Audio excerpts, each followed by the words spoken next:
Welcome to Industrial PLC Applications. This is a continuation of Module 1, PLC Types.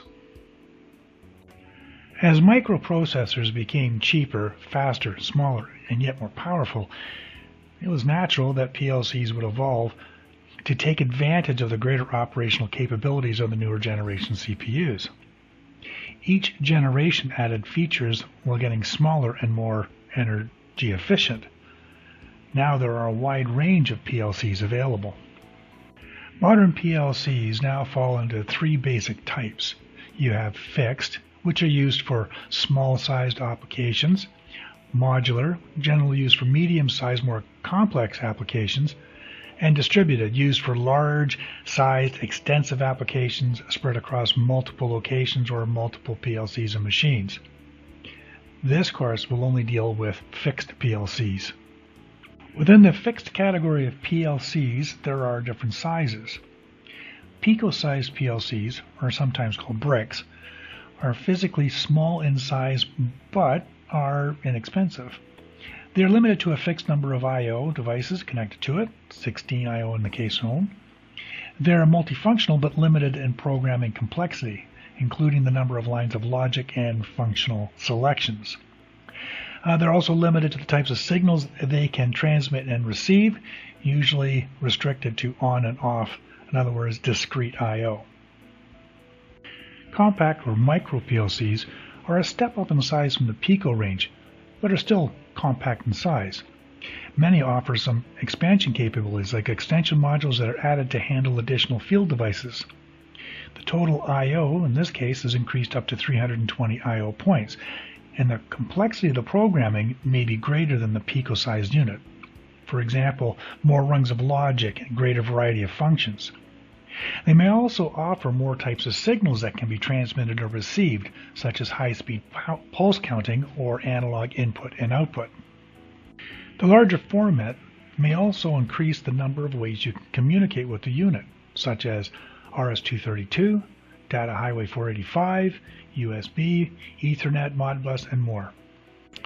Modular PLCs are expandable and are identified by a separate processor unit. With this format, various types of modules can be added or changed, and they tend to be expandable as required.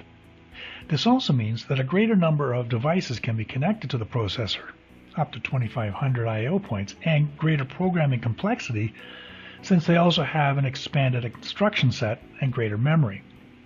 They also tend to have the ability to communicate with more devices and remote I/O modules through a variety of communication methods. Large-scale PLCs and their cousins DCSs, or distributed control systems, are large in physical size. They can be rack or rail mounted. They can be spread out over an entire factory with input and output modules mounted locally to reduce wiring, and can even be interconnected with other large-scale PLCs in other locations. They offer a great variety of devices that can connect it to it: contacts, switches, sensors, RTDs, thermocouples, transmitters, motor drives, and on and on and on. They offer complex programs, each holding many files, which in turn have thousands of rungs of logic. They are extremely versatile in their ability to control complex processes. The PLCs also have a wiring schematic as well as a layered diagram. These connection diagrams show the electrical power and control wiring to the external devices as they are connected to the PLC inputs and output terminals. By bringing the devices to the PLC, the processor can replace the need for multiple junction boxes and wiring, since it can create logical connections between any or many devices, even though no physical wiring between those devices exists. This can make retrofitting as easy as typing. The PLC we'll be using in this course is an Allen Bradley Micro 850 series.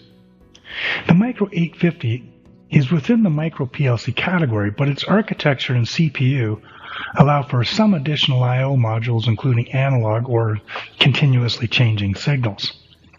With our trainers, the initial I/O is embedded within the CPU processing unit. You get 14 inputs and 10 outputs. This particular model of Micro 850 has a fixed miniature chassis that can hold 3 different input or output plug-in modules. Our units have 2 analog modules and an isolated relay module. The backplane of the PLC can also be expanded somewhat by the addition of sidecar or daughter modules. For this course, however, we will be focusing on the embedded I/O exclusively. Now that we've dealt with the PLC hardware, perhaps it's time we start looking at the software that allows us to program the PLC. And for that, we use Connected Components Workbench.